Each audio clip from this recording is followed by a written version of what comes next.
ఇప్పుడు కేవలం 7999కే up to 10 kgs వరకు బరువు తగ్గి అధిక బరువు నుంచి వచ్చే ప్రధాన సమస్యలను దూరం చేసుకోండి. एक बहुत बड़े नेता मुझे मिले मेरे प्रधानमंत्री पद के दूसरे कार्यकाल पे, बोले मोदी जी प्रधानमंत्री बनना बहुत बड़ी बात है, आप बन गए। आपने इतने दशकों का संगठन का भी काम कर लिया, मुख्य में भी इतना लंबा समय रह चुके, प्रधानमंत्री में भी दोबारा आ गए, अब इतना काम पा लिया है, अब तो थोड़ा बैठो आराम करो, बहुत कर लिया। ये उन्होंने मुझे कहा था। उनकी वो भावना राजनीति के पुराने अनुभवों से थी, लेकिन साथियों हम राजनीति के लिए नहीं, राष्ट्र नीति के लिए निकले हैं। हम तो छत्रपति शिवाजी महाराज को मानने वाले लोग हैं।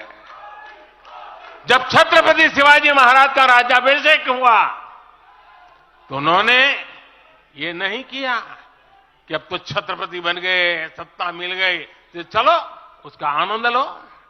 उन्होंने अपना मिशन जारी रखा। ऐसे ही उनसे प्रेरणा लेकर के मैं अपने सुख वैभव के लिए जीने वाला व्यक्ति नहीं हूं। मैं बीजेपी सरकार का तीसरा टर्म सत्ता भोग के लिए नहीं मांग रहा हूं। मैं राष्ट्र का संकल्प लेकर निकला हुआ व्यक्ति हूं।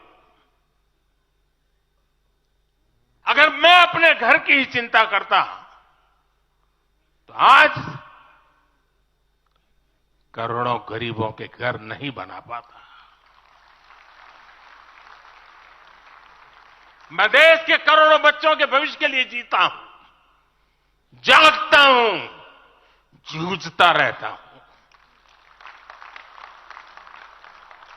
देश के करोड़ों युवाओं, करोड़ों बहनों बेटियों, करोड़ों गरीबों का सपना ही मोदी का संकल्प है।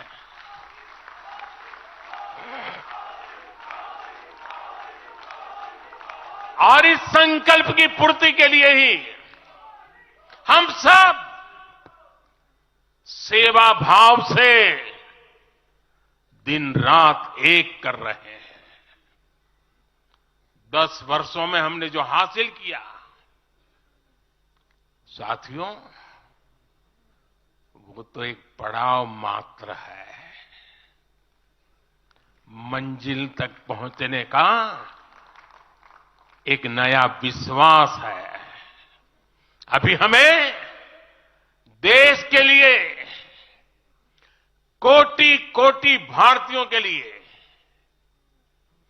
हर भारतीय का जीवन को बदलने के लिए बहुत कुछ हासिल करने का सपने हैं, संकल्प है, और उसके लिए बहुत से निर्णय भी बाकी है।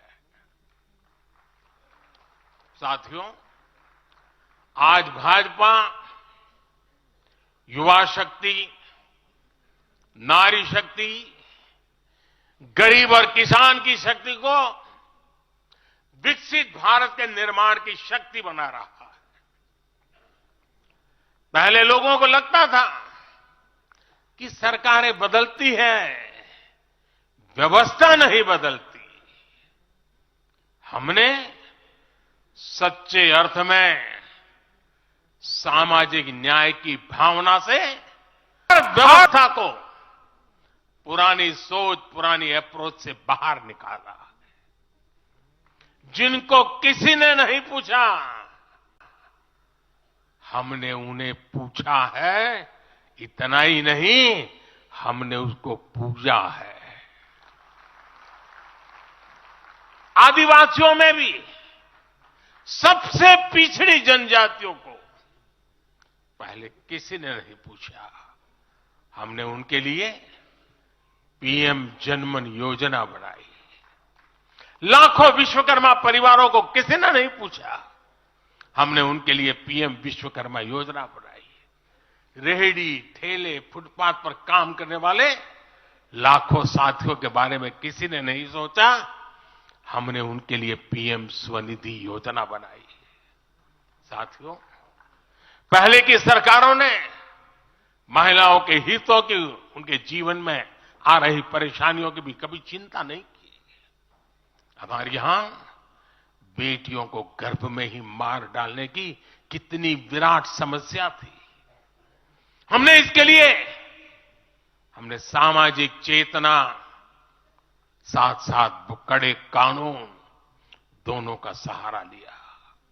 पहली बार देश में बेटी बचाओ बेटी पढ़ाओ जैसा एक जन आंदोलन चला, जिसका एक बहुत ही सार्थक प्रभाव हुआ। हमने बालिकाओं के, महिलाओं के पोषण पर विशेष बल दिया। हमने पोषण अभियान चलाया ताकि गर्भवती महिलाओं को उचित मदद मिल सके। स्वस्थ महिला ही स्वस्थ संतान को जन्म दे सकती है।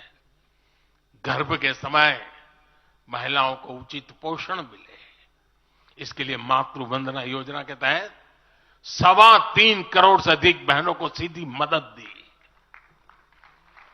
हमने सुरक्षित मातृत्व अभियान के तहत लगभग 5 करोड़ गर्भवती महिलाओं को हेल्थ चेकअप किया। प्रयास यही था कि माता और शिशु दोनों के जीवन पर पहले जो खतरे रहते थे उन्हें कम किया जा सके। 2014 से पहले महिला सुरक्षा को लेकर कितनी चिंताएं होती थी। हर कोई चिंतित रहता था।